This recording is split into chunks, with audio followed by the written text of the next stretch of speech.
სომხური სამოციქულო მართლმადიდებლური ეკლესია მაცხოვრის შობის დღესასწაულს აღნიშნავს. თბილისის სუბგეორგის საკათედრო ტაძარში სადღესასწაულო საღვთო ლიტურგია შესრულდა. აკურთხეს წყალიც, რომელიც ხალხს სახლებში მიაქვს ცნეულთა სამკურნალო საშუალებად იყენებენ. სომეხთა ეკლესიის კალენდრის თანახმად ქრისტესშობის წინა ერთი კვირა არის მარხვა. შობის ბრწყინვალე დღესასწაული იწყება 5 იანვარს, საღამოს და სრულდება შუაღამის შემდეგ. 5 იანვრის საღამოს ყველა სომხურ ეკლესიაში აღევლინება ნათლისღების ჭრაგალუიცი. ეკლესიაში დანთებული სანთლები ხალხს მიაქვთ სახლში. ღვთაებრივი ნათლის და ეკლესიის კურთხევის სიმბოლოა. ასევე განასახიერებს ბეთლემის ვარსკვლავის სინათლეს.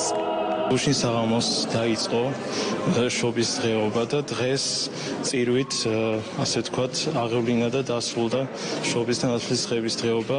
ასევე წყლის კურთხევის რიტუალი ჩატარდა, რის შემდეგაც ჩვენმა მრევლმა საკუთარ სახლებში წაიღეს წყალი, ნაკურთხი წყალი, რომელიც მოუტანთ მათ სახლში სინათლეს, სიწმინდეს და რა თქმა უნდა ჯანმრთელობას მათ ოჯახებში. დღეს სომხური ეკლესია აღნიშნავს შობის დღესასწაულს. რა თქმა უნდა უკვე ხოლმე ქართველებიც აღნიშნავენ.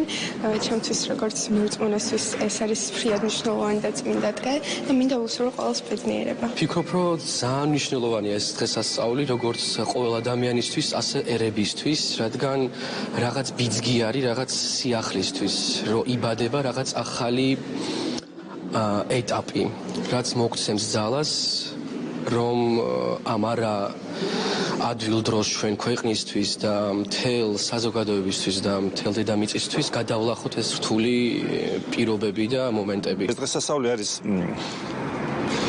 მადლის მომტანი შობის შვის და იმ იმედების გამართლებისა, რასაც ზოგადად მთელი ცივილიზებული სამყარო და მსოფლიო მიისწრაფის სამისკენ რის იმედის გააჩნია და ეს სიმბოლური დამთხევა, რასაც ახალი წელი და შობა ქვია თანხმდა შეთქმულებაში არის ახალი იმედების და ახალი პერსპექტივების საზოგადოებისთვის და მე მინდა სრულიად სომხეთის ეკლესიას, საქართველოს სომხურ მრევლს, სომხურ მოსახლეობას მიულოცო წმინდა დღესასწაული უსრულო ჯანმრთელობა, კარგად ხვნა